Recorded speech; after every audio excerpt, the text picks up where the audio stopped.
Question bunch Duff and Dot class 9 2024 page number 350 রয়েছে Arambagh girls high school. তো এই স্কুলটির যে সিন আনসিন এবং গ্রামার পার্টে কোশ্চেনগুলি রয়েছে সেগুলির সমাধান দেব। তো প্রথমে সেকশন এ তে রয়েছে প্রোজ পার্ট থেকে সিন রয়েছে এবং এটি রয়েছে টম লসেস এ টুথ থেকে। প্রথমে রয়েছে এমসিকিউ প্রশ্ন, রয়েছে aunt Polly was dash Tom. অ্যান্সারটা হবে aunt Polly was disappointed with Tom. এরপরে রয়েছে the silk thread was given to aunt Polly by dash. অ্যান্সারটা হবে option B Mary. Mary aunt পলিকে হচ্ছে সিল্ক থ্রেড নিয়ে এসে দিয়েছিল আর কি। এরপরে রয়েছে at the very beginning Tom had complained to aunt Polly about dash. অ্যান্সারটা হচ্ছে অপশন সি এর দাগ হিজ টো পেন। তো সবার প্রথমে যে কমপ্লেনটা দেখিয়েছিল সেটা হচ্ছে হিজ টো পেন। এরপরে বিয়ের দাগে রয়েছে fill in the following chart with information from the text. একদিকে রয়েছে কজ এবং অন্যদিকে রয়েছে এফেক্ট। প্রথমে কজে রয়েছে Tom wanted to stay at home. Tom বাড়িতে থাকতে চেয়েছিল। এর যে এফেক্টটা সেটা হচ্ছে he showed false excuse of illness for not going to school. তো স্কুলে না যাওয়ার জন্য টম হচ্ছে ফলস এক্সকিউজ অর্থাৎ মিথ্যে অভিযোগ দিয়েছিল হচ্ছে তার অসুস্থতার। এরপরে রয়েছে দুয়ের দাগে এফেক্টে রয়েছে Tom smiled in a new and admirable way.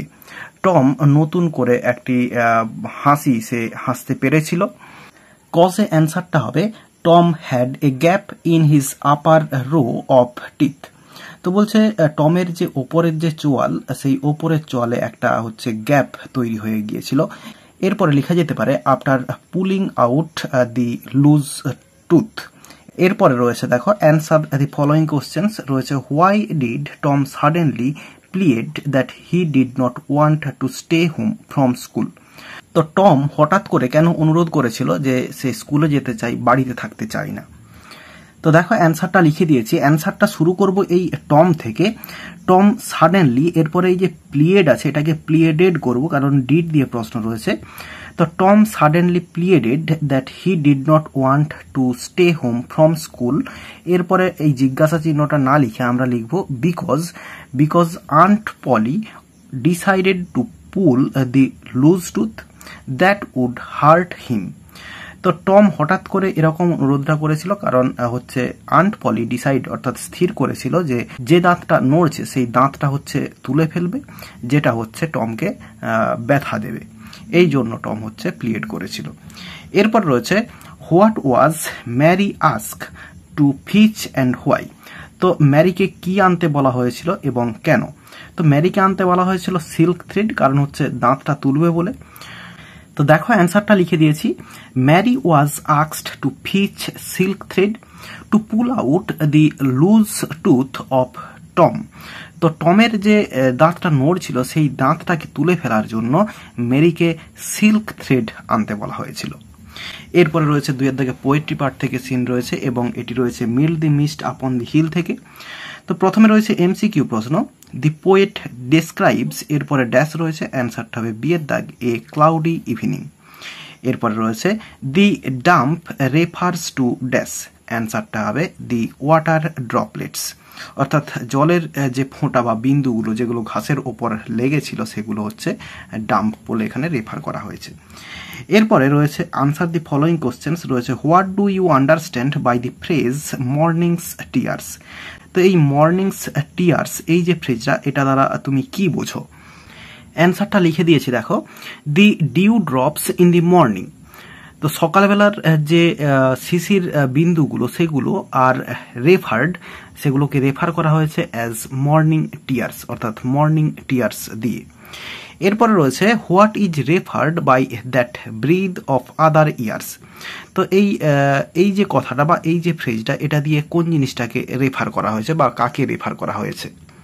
অ্যান্সারটা দেখো, the past years of the poet's childhood is referred by that breath of other years. তো এই কথাটা দিয়ে কবির যে ছেলেবেলাকার যে বছরগুলো সেগুলোকে হচ্ছে এখানে রেফার করা হয়েছে। এরপর একটি আনসিন রয়েছে। তো চলো আনসিনের মানেটা বলে দিই, খুব সুন্দর একটি আনসিন। তো কলকাতা দিয়ে কোলন দেওয়া রয়েছে, একটা রিপোর্ট আকারে রয়েছে। তো দেখো, on reaching Hatkhola of Shobhabazar a drive down Harachandra Mallick street leads the visitors to a narrow lane cramped even for 2 persons to walk together. তো শোভাবাজারের হাতখোলাতে পৌঁছালে সেখান থেকে একটু গেলেই হরচন্দ্র মল্লিক স্ট্রিট, সেখানে গেলেই একটা ন্যারো লেন অর্থাৎ সরু গলি দেখতে পাই বা সরু গলিতে যেতে হয়, যেখানে দুজন মানুষও একসঙ্গে হাঁটতে গেলে সেখানে হচ্ছে ঠেলাঠেলি করে হাঁটতে হয়।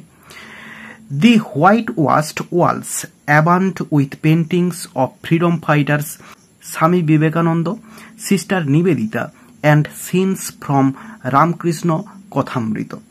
তো বলছে এখানকার যে হোয়াইট ওয়াশড যে ওয়ালগুলো, দেওয়ালগুলো, সেখানে যথেষ্ট পরিমাণে রয়েছে বা প্রচুর পরিমাণে রয়েছে পেন্টিংস অর্থাৎ ছবি রয়েছে ফ্রিডম ফাইটার্সদের অর্থাৎ স্বাধীনতা সংগ্রামীদের, তারপরে রয়েছে স্বামী বিবেকানন্দ, সিস্টার নিবেদিতা, এদের ছবি রয়েছে, এবং আরও রয়েছে রামকৃষ্ণ কথামৃত থেকে যে সিনসগুলো তার কিছু চিত্র সেখানে রয়েছে।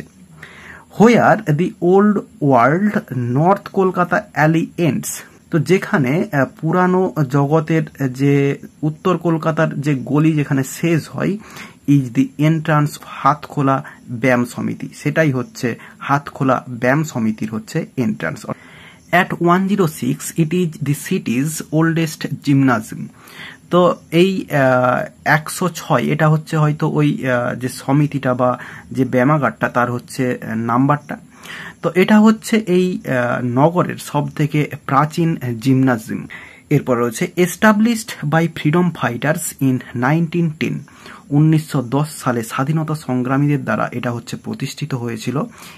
ইট ইজ স্টিল গোয়িং স্ট্রং, এবং এটা এখনো ভালোভাবে চলছে।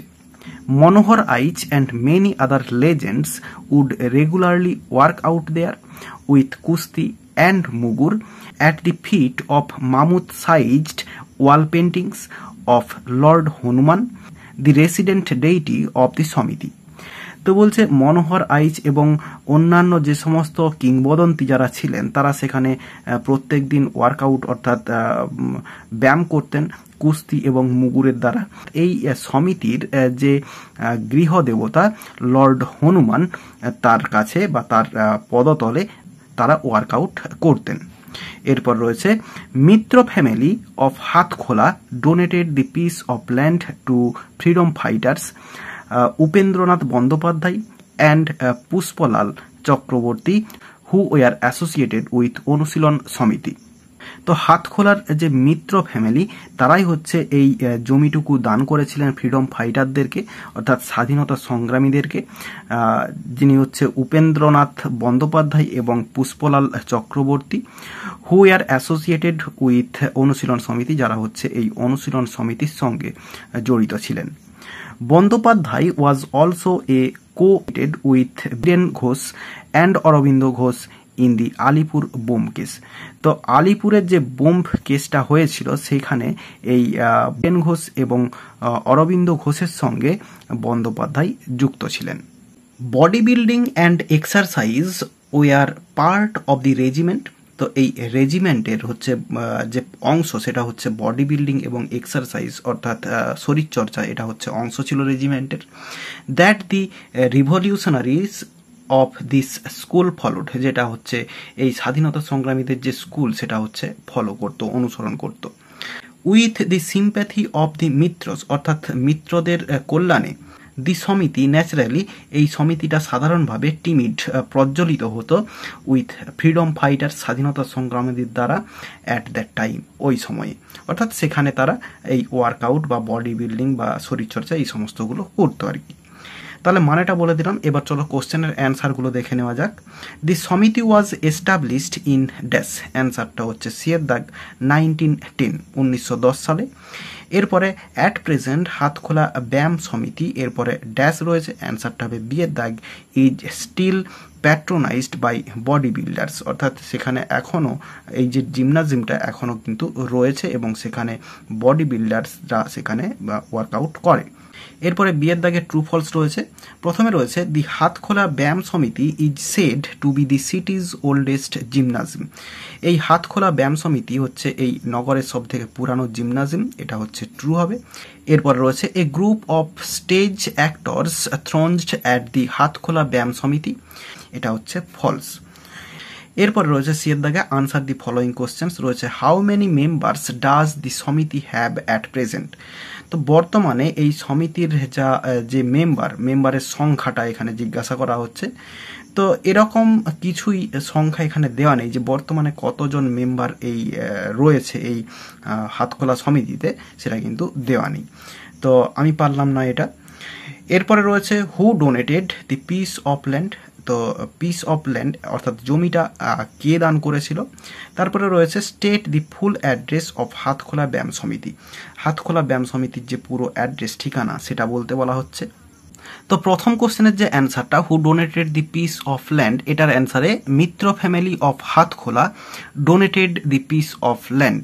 হাতখোলার যে মিত্র ফ্যামিলি তারাই হচ্ছে জমিটা দান করেছিলেন।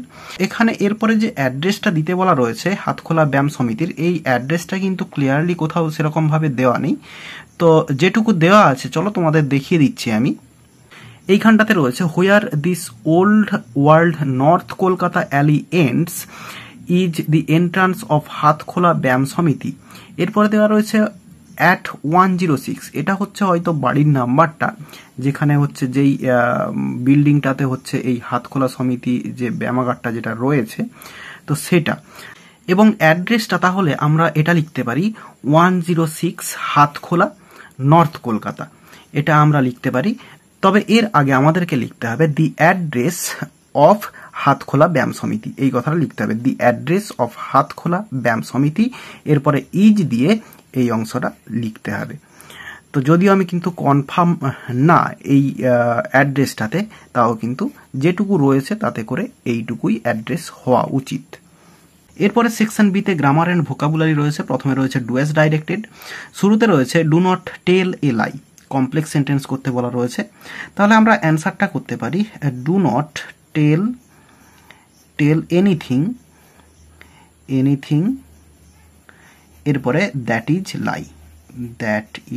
লাই। তাহলে অ্যান্সারটা হচ্ছে do not tell anything that is lie. তো অ্যান্সারটা যদিও আমি কনফার্ম নই, কিন্তু এর বেশি কিছু করা যাবে বলে আমার মনে হয় না। তোমরা যদি অন্য কিছু অ্যান্সার পেরে থাকো আমাকে কমেন্ট বক্সে কমেন্ট করে জানাতে পারো। এরপর রয়েছে take a glass of cold water Rina, এটা রয়েছে অ্যাসার্টিভ সেন্টেন্সে কনভার্ট করতে হবে। তাহলে আমরা করতে পারি রিনা ইজ আক্সড, বা এখানে টোল্ডও করতে পারি, রিনা ইজ আক্সড বা টোল্ড। এরপরে to take a glass of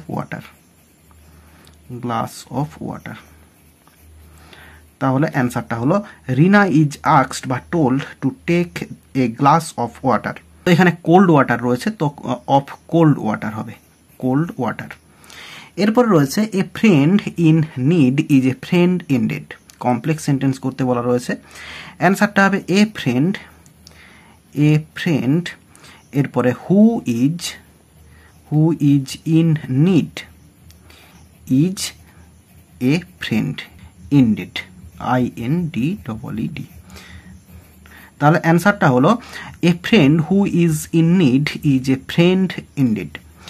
এরপরে রয়েছে Rita tried all her plans, এটা হচ্ছে নেগেটিভ সেন্টেন্স করতে বলা রয়েছে। তাহলে আমরা করব অ্যান্সারটা রিতা ডিড নট লিভ, এরপরে হবে any of her plan untried. তাহলে অ্যান্সারটা হলো Rita did not leave any of her plan untried. এরপরে রয়েছে ফ্রেজাল ভার্ব। প্রথমে রয়েছে Puja could not understand what her sister said. তো আন্ডারস্ট্যান্ডের জন্য হয় মেক আউট, তো এখানে মেক আউট অ্যান্সারটা হয়ে যাবে মেক আউট। এরপরে রয়েছে the child was cured in a month. Cured সুস্থ হওয়া, তার জন্য রয়েছে কাম রাউন্ড। তো এখানে হবে কাম রাউন্ডই হয়ে যাবে, কাম রাউন্ড। তো এটা যদি রয়েছে প্যাসিভ ভয়েস এবং থার্ড ফর্মে রয়েছে, তো কামের থার্ড ফর্ম কাম হয়ে যাবে। এরপর রয়েছে the robber entered into the house by force. তো এন্টার্ড জোর করে প্রবেশ করা, এটা হচ্ছে ব্রেক ইনটু হবে। তো এখানে হবে broke into, broke into answer হয়ে যাবে। এরপর রয়েছে save some money for old age. তো এটার জন্য হচ্ছে লে বাই হবে, লে বাই। তাহলে এরই সঙ্গে সঙ্গে এই পেজটির সমস্ত সিন, আনসিন এবং গ্রামার পার্টের কোশ্চেনগুলো দেওয়া হয়ে গেল। আশা করি বোঝাতে পারলাম। ভিডিওটি ভালো লেগে থাকলে একটি লাইক করো এবং বন্ধুদের মধ্যে শেয়ার করো, এবং আমার এই চ্যানেলে নতুন হলে চ্যানেলটি সাবস্ক্রাইব করে পাশে থাকা বেল আইকনটি প্রেস করো পরের ভিডিওগুলি সবার আগে পাওয়ার জন্য। এই ভিডিওতে এতটাই, দেখাবে নেক্সট ভিডিওতে। ভালো থাকো সবাই, ধন্যবাদ।